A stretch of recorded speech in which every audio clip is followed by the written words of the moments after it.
It's been 2 years since adult cannabis use was legalized in Minnesota, and more dispensaries are beginning to open their doors. Northern News Now's Kyrie Johnson talked to a local cannabis shop today about a new update to their business.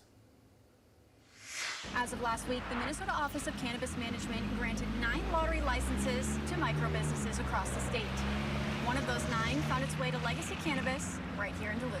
The state cannabis lottery license process was open from November 2024 to June 2025. And as of last week, there were over 3,500 applications. Lawsuits have been delaying dispensary openings for over a year now.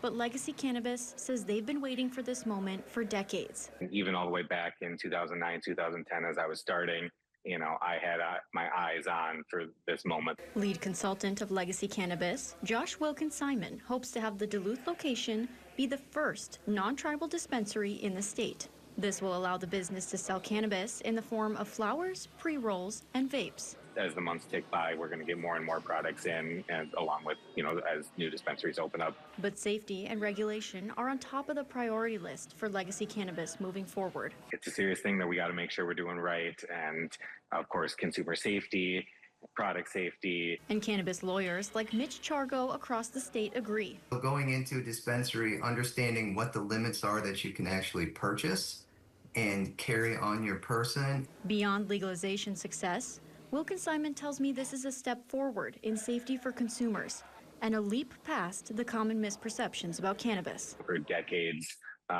people have been, having their lives turned upside down just for the possession of a simple plant. Legacy Cannabis says this is a monumental stride forward on all fronts. Legacy Cannabis aims to have all of its new product finalized and in stores by next week. In Duluth, Kyrie Johnson, Northern News Now. And Legacy Cannabis has permission from the state and the city to proceed with selling the new products. All they are waiting on now is one final regulatory check with the White Earth Nation.